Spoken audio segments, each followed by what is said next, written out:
നമസ്കാരം, ഗൾഫ് ന്യൂസിലേക്ക് സ്വാഗതം.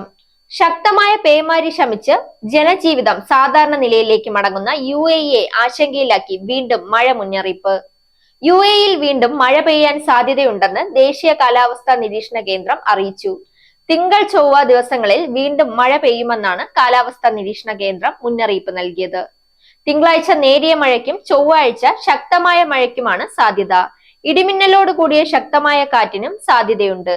അതേസമയം പ്രകൃതി ദുരന്തങ്ങളെ നേരിടാൻ കൂടുതൽ ക്രമീകരണങ്ങൾ ഏർപ്പെടുത്തിയതായും മഴയെ നേരിടാൻ സർവ്വസജ്ജമാണെന്നും അധികൃതർ വ്യക്തമാക്കി. ഒമാനിലും അടുത്ത ആഴ്ച മഴയ്ക്ക് സാധ്യതയുണ്ടെന്ന് കാലാവസ്ഥാ വകുപ്പ് പ്രവചിച്ചിട്ടുണ്ട്. ഏപ്രിൽ 23 മുതൽ 25 വരെയാണ് മഴ പെയ്യാൻ സാധ്യതയുള്ളതെന്ന് കാലാവസ്ഥാ നിരീക്ഷണ കേന്ദ്രം അറിയിച്ചു. UAEയിൽ കഴിഞ്ഞ ചൊവ്വാഴ്ച പെയ്ത ശക്തമായ മഴയിൽ 4 പേർ മരിച്ചിരുന്നു. കാലാവസ്ഥാ വ്യതിയാനം അവസാനിച്ചെന്നും ദുരിതബാധിത മേഖലകളെ സാധാരണ നിലയിലേക്ക് എത്തിക്കാനുള്ള ശ്രമങ്ങൾ പുരോഗമിക്കുകയാണെന്നും ആഭ്യന്തര മന്ത്രാലയം അറിയിച്ചു. പ്രളയക്കെടുതികളോട് അടിയന്തരമായി പ്രതികരിക്കാനും ദുരിതബാധിതർക്ക് പിന്തുണ നൽകാനും UAE president Sheikh Mohammed bin Zayed Al Nahyan ഉത്തരവിട്ടു. വാർത്തകൾ അവസാനിക്കുന്നു. നേരിന്റെ വാർത്തകൾ നിങ്ങളുടെ വിരൽത്തുമ്പിൽ എത്താനായി സാക് ന്യൂസ് ചാനൽ സബ്സ്ക്രൈബ് ചെയ്തും ഷെയർ ചെയ്തും ഒരു ശരിയായ മാധ്യമ നിലപാടിന് പോകാൻ ഞങ്ങൾ നിങ്ങളെ ക്ഷണിക്കുന്നു.